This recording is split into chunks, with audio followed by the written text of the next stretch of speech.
Hello guys, good morning to everyone. Have a nice day. Design of T beam by limit state method. इसमें आज हम solve examples दो लेकर के उनको एक्सप्लेन कर रहे हैं। तो जो पिछले वीडियो में आपने डिज़ाइन स्टेप्स का वीडियो देखा था, जो डिज़ाइन स्टेप्स के कंसेप्ट आपने समझे थे, उन्हीं का प्रयोग इन दोनों क्वेश्चंस में, दोनों एग्जाम्पल्स में आप करेंगे। तो देखिए एक एग्जाम्पल की सहायता से हम उनका प्रयोग कैसे करते हैं अपने डिज़ाइन स्टेप्स का। तो एक एग्जाम्पल लेते हैं, design a T beam whose data are given in the figure, यानी ये एक फिगर दिया हुआ है क्वेश्चन के साथ, बाकी इसमें डेटा दिए हुए हैं, यानी इसकी फ्लेंज की चौड़ाई है, जैसे यहाँ पर लिखी है ये दे रखी है, इफेक्टिव डेप्थ दे रखी है, और ये वेब की चौड़ाई दे रखी है, और ये फ्लेंज की मोटाई दे रखी है, फ्लेंज की डेप्थ दे रखी है। तो इस तरह से ये डाटा दिए हुए हैं, और बाकी यहाँ पर बता दिया गया है कि इसमें जो मोमेंट आ रहा है बीम के ऊपर वो 140 किलो न्यूटन मीटर का मोमेंट आ रहा है, और इसमें जो स्टील का ग्रेड है वो FE 415 है, और कंक्रीट का ग्रेड M20 है। तो इसका सॉल्यूशन देखते हैं। पहले तो हमने क्वेश्चन के जो फिगर के डाटा हैं उन्हीं को नोट कर लिया सिंबल के साथ। BF यानी इफेक्टिव विड्थ ऑफ फ्लेंज ये हमारे 700 दी गई है, डेप्थ ऑफ फ्लेंज ये 100 mm दी गई है यहाँ पर, और इसके बाद इफेक्टिव डेप्थ ऑफ बीम ये हमारी 550 मिलीमीटर यहाँ से यहाँ तक की दी गई है, और इसके बाद BW ये वेब की चौड़ाई दी गई है, BW 200 मिलीमीटर, FC के 20 है, और FY हमारा 415 है। इसके बाद डिज़ाइन मोमेंट हम निकाल लेते हैं। क्वेश्चन में हमारा मोमेंट दिया हुआ है, उसका डिज़ाइन मोमेंट निकालने के लिए 1.5 से मल्टीप्लाई कीजिए, तो ये 210 किलो न्यूटन मीटर का हमारा डिज़ाइन मोमेंट ज्ञात हो गया। डिज़ाइन मोमेंट निकाल लेने के बाद अब देखिए, आपको याद आ रहा होगा सबसे पहला स्टेप यही होता था कि XU का मान DF के बराबर मान लीजिए। तो XU बराबर DF, यानी DF की वैल्यू 100 mm है, तो सबसे पहले हम ये मान के चलते हैं कि माना XU बराबर 100 mm है। अब XU बराबर 100 mm मानते हुए हम पहले MU1 की गणना करते हैं। MU1 का जो फार्मूला है, तो अब यहाँ पर देखिए, चूँकि ये हमारा ठीक 100 mm है, न्यूट्रल एक्सिस इसका मतलब यहीं पर स्थित है, इसके ऊपर केवल हमारा प्योर रेक्टेंगल आ रहा है। तो रेक्टेंगल आने की वजह से ये हमारा सिंगली रिइंफोर्स्ड बीम का ही इसमें मूवमेंट का फार्मूला यूज होगा। तो मूवमेंट में इसमें देखिए फ्लेंज वाला स्टेप इसमें नहीं है, केवल जो है रेक्टेंगल वाला ही इसमें पोर्शन है मूवमेंट ज्ञात करने के लिए। 0.36 FC के इंटू DF, BF पूरी चौड़ाई और DF इसकी पूरी गहराई, तो BF इंटू DF, और ये इसका लीवर आर्म है D-0.42 इंटू DF। तो इस तरह से यानी XU के स्थान पर DF शब्द आ गया है। बस यहाँ पर देखें इस फार्मूले में चेंज क्या है, यहाँ XU जा रखा था, तो चूँकि XU बराबर DF माना है तो यहाँ DF लिख लिया गया है। बस इसमें इन सब के मान रख दीजिए। DF का मान 100 रख दिया, बाकी BF का मान ये यहाँ 700 दिया हुआ है, ये 700 रख लिया, और बाकी D के मान 550 है, यानी ये सारी वैल्यू सब्स्टिट्यूट कर ली। इसको सॉल्व किया, सॉल्व करने से ये हमारा 256.032 किलो न्यूटन मीटर आया।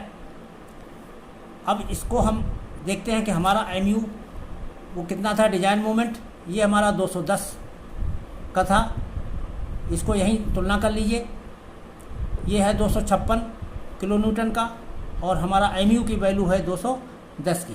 तो यहाँ से क्या पता चला कि MU1 का मान MU से ज़्यादा है, या ये केस कौन सा हुआ कि MU is less than, since MU is less than MU1। Design steps में ध्यान देना, डिज़ाइन स्टेप्स के पेज को सामने रख करके अगर इसको देखेंगे तो ज़्यादा बेटर होगा। तो MU इज लेस देन, इसका मतलब क्या हुआ, XU का मान DF से कम है, XU का मान DF से कम होगा। तो इस केस में ये सिंगली रिइंफोर्स्ड बीम है, और सिंगली रिइंफोर्स्ड बीम के केस में जो एरिया ऑफ स्टील ज्ञात करने का फार्मूला है वो है MU बराबर 0.87 FY into AST into D, और ब्रैकेट में 1 माइनस FY बटे FC के इंटू AST बटे BF इंटू D। तो ये एरिया ऑफ स्टील निकालने का फार्मूला है। इस फार्मूले के बारे में मैं थोड़ा संकेत दे दूं। एक यहाँ पर AST है, यहाँ पर AST है। जब आप इसको सॉल्व करेंगे तो AST में ये सेकंड डिग्री इक्वेशन बनेगी, और जब AST में ये सेकंड डिग्री इक्वेशन बनती है तो इसको हल करने के लिए हमने सिंगली यूनिफोर्ड बीम में डिटेल में समझा रखा है। आप उस वीडियो के जो निर्देश हैं उनको ध्यान में रखते हुए इसको हल करेंगे।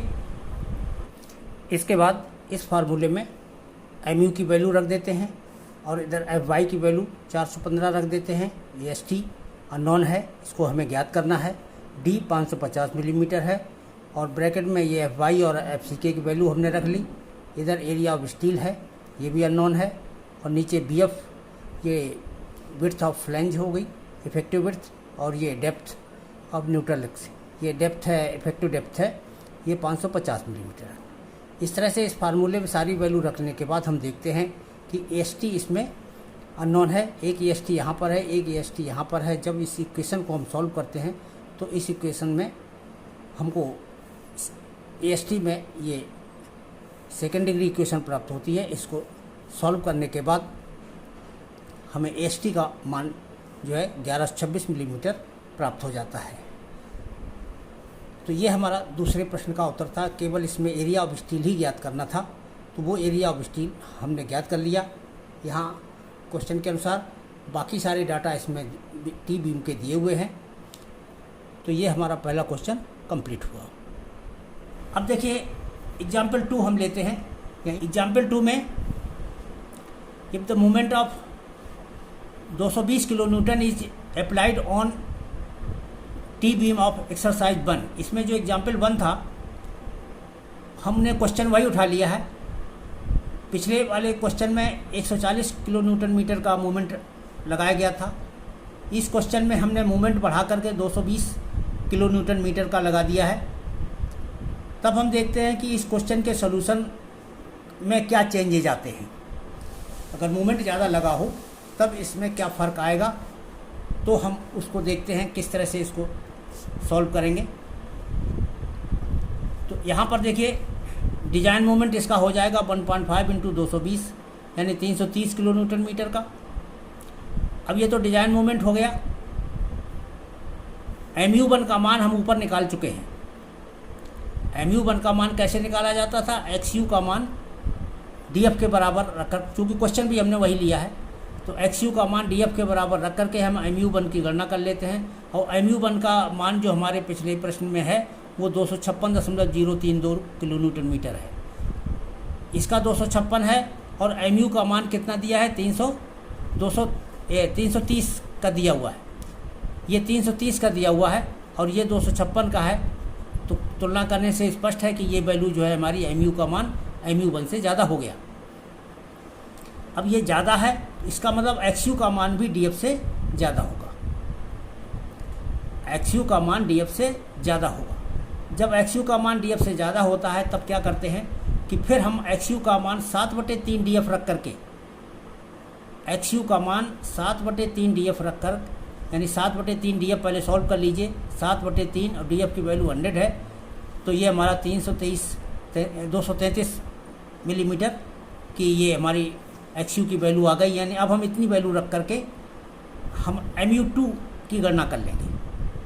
अब हम MU2 जब निकालेंगे तब देखिए, चूँकि XU यहाँ पर हमारा DF से बड़ा हो गया तो न्यूट्रल एक्सिस कहाँ चला गया, फ्लैंज में चला गया। तो न्यूट्रल एक्सिस जब फ्लैंज में न्यूट्रल एक्सिस वेब में चला गया, और जब वेब में न्यूट्रल एक्सिस होता है तब हमारा टी बीम वाला फार्मूला यूज होगा, जिसमें फ्लैंज का अलग से और वेब का अलग से मूवमेंट लिया जाता है।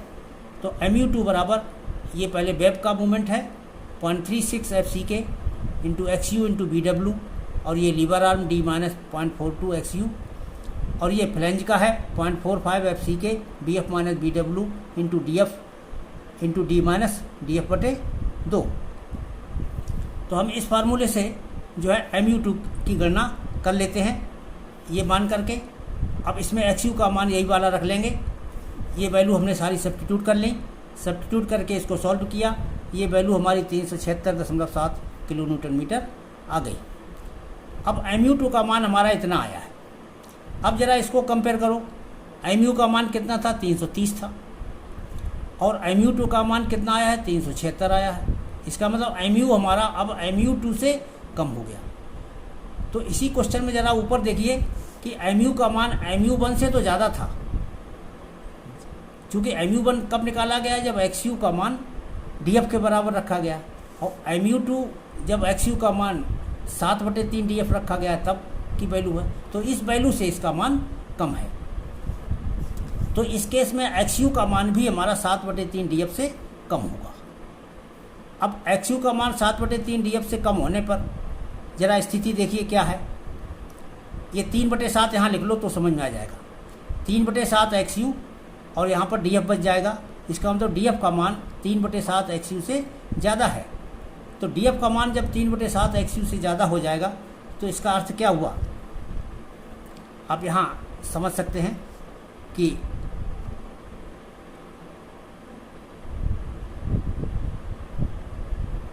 ये हमारा पूरा रेक्टेंगल है, और ये रेक्टेंगल में यहाँ से यहाँ तक की दूरी है 3/7 xu होती है, और df हमारा इससे बड़ा है, यानी इससे df बड़ा है। तो बड़ा होने का मतलब क्या है, ये हमारा जो फ्लैंज है ये ज़्यादा मोटी है, तो ये एरिया इसमें भी शामिल हो रहा है।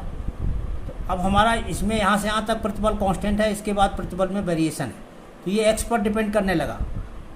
इसीलिए इसमें है हिट एंड ट्रायल मेथड का प्रयोग आवश्यक हो जाता है। तो यहाँ देखिए, तो ट्रायल एंड एरर मेथड का इसमें प्रयोग किया जाएगा। इसी केस में ट्रायल एंड एरर मेथड का प्रयोग करते हैं जब ये हमारा df का मान 3/7 xu से ज़्यादा हो जाए, तब हम ट्रायल एंड एरर मेथड का प्रयोग करेंगे। तो अब इसमें देखिए, hence trial and error method to find xu। अब हम इसमें पहला ट्रायल लगाते हैं, फर्स्ट ट्रायल। तो पहला ट्रायल लगाने पर xu का मान हम कितना मान के चले, 190 mm हमने मान लिया। अभी कितना माना था पहले, xu का मान इसी क्वेश्चन में 233 मिलीमीटर, ये xu का मान रखे। अब हम इससे कम करके चलेंगे मान, तो ये xu का मान हमने ट्रायल में चुन लिया रैंडम, इन दोनों के डिफरेंस को देखते हुए, based on the difference in mu and mu2। mu1 और mu2 के बीच का डिफरेंस देखिए, अंतर कितना ज़्यादा है। अगर बहुत ज़्यादा अंतर हो तो ज़्यादा कम करेंगे, और बहुत थोड़ा कम अंतर हो तो कम धीरे धीरे घटाएंगे। तो हमने एक ट्रायल में अनुमान लगा करके 190 ले लिया, xu का मान 190 रख करके, यानी ये हमारा 233 से कम कोई भी संख्या यहाँ पर चुन लेंगे। yf का मान, गामा f का मान निकालेंगे। तो ये गामा f जो है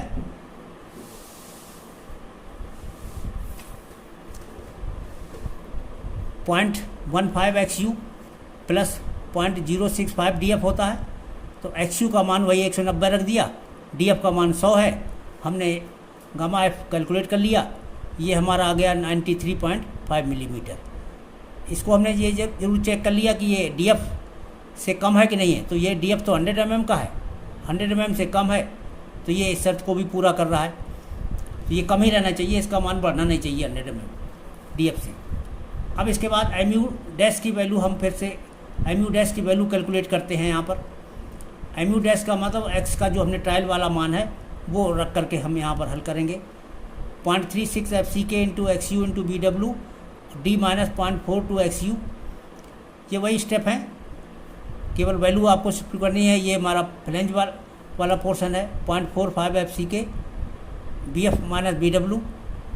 गामा F, इसमें देखिए गामा F प्रयोग होता है, चूँकि गामा F ऊपर निकाला गया है, नीचे आ गया है, XU का मान 7/3 x से ज़्यादा हो गया है DF का मान, तो D माइनस गामा F/2।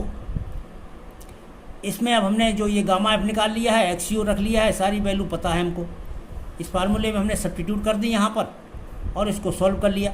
ये हमारा 338.5 किलो न्यूटन आ गया।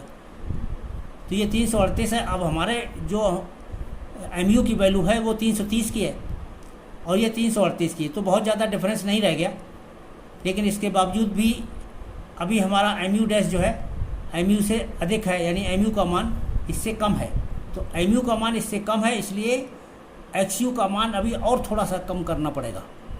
तो mu का मान कम है, इसलिए xu का मान अभी थोड़ा और कम रख के हमें ट्राई करना होगा। तो अब हम सेकंड ट्रायल में क्या करेंगे, xu का मान 190 पहले माना था, अब हम उसको और घटा करके माना 180 है। तो ये हमने 180 मान लिया ट्रायल में। 180 जब हमने मान लिया तो फिर एक वही प्रक्रिया जो ऊपर दोहराई, पहले गामा एफ का मान निकालिए, यहाँ 180 रख लीजिए xu के स्थान पर, और ये df है, ये हमारा 92 मिलीमीटर आ गया, ये भी 100 मिलीमीटर से कम है, तो ये तो ओके है। अब mu डैश का मान फिर हम mu2 नहीं डैश है, mu डैश का मान हम यही वाली वैल्यू फिर से निकाल लेते हैं सेकेंड ट्रायल में।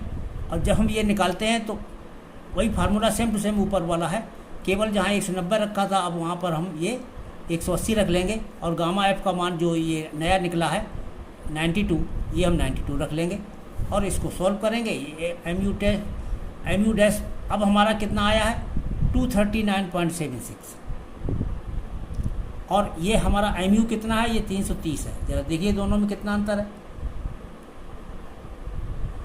0.76 भी है, 329.76, तो ये लगभग बराबर मान लिए जाते हैं, इसमें ज़्यादा डिफरेंस अब नहीं रह गया। तो इन दोनों को इसके बराबर मान लिया। अब जब ये बराबर हो गए उस केस में इसका अर्थ ये निकल गया कि जो तुमने xu माना है वो तुम्हारा सही है। इसका मतलब ये हुआ hence the value of xu is equal to 180 millimetre is correct. ये हमको पता चल गया कि xu हमारा सही ये निकला है। तो xu ज्ञात करने के लिए ही ये ट्रायल एंड एरर मेथड अपनाया गया था। अब हमारा जब xu ज्ञात हो गया तो हम टोटल कंप्रेशन फोर्स बराबर टोटल टेंसाइल फोर्स को बराबर करके एरिया ऑफ स्टील की गणना हम कर लेंगे। तो इसका ये फार्मूला देखिए, टोटल अब हम केवल फोर्स रखेंगे, मूवमेंट नहीं लेंगे। 0.36 FCK XU इंटू BW ये फोर्स हो गया, इधर plus 0.45 FCK into BF minus BW into gamma F ये फोर्स हो गया। लीवर आर्म का गुणा नहीं कर रहे हैं, तो ये दोनों फोर्स हो गए, ये वेब का फोर्स हो गया, ये फ्लैंज का फोर्स हो गया, और ये हमारा स्टील का फोर्स के बराबर हो गया। तो ये दोनों कंप्रेशन फोर्स हैं, ये टेंशन फोर्स हैं। इस तरह से जब बराबर किया तो इसमें एरिया ऑफ स्टील ये अननोन है, इसको हमने सॉल्व कर लिया, एरिया ऑफ स्टील यहाँ से ज्ञात हो गया। तो ये हमारा एक प्रोसीजर है डिज़ाइन के। आप स्टेप अगर माइंड में बने हुए हैं, स्टेप में अगर आप भ्रमित नहीं होते हैं तो क्वेश्चन करने में समस्या नहीं आएगी। लेकिन जब आप स्टेप भूल जाएंगे कि हमको इसके बाद क्या करना चाहिए, इसके बाद क्या करना चाहिए, तो वहाँ पर क्वेश्चन के गलत होने की संभावना अधिक हो जाती है। तो ये हमारे सॉल्व एग्जाम्पल थे 2। आई थिंक आप इसके आगे आप बाकी के प्रश्न आप स्वयं ट्राई कर सकते हैं, क्योंकि बेसिक कंसेप्ट क्लियर हो जाने के बाद फिर समस्या नहीं रहती। सॉल्व एग्जाम्पल जितने तरह के हैं आप देख सकते हैं, और इन्हीं फार्मूलों का प्रयोग करके आप क्वेश्चन कर सकते हैं। तो ये टी बीम का हमारा मेन पार्ट तो यहाँ पर ख़त्म हुआ है। अब एक अगले वीडियो के लिए तक के लिए थैंक यू।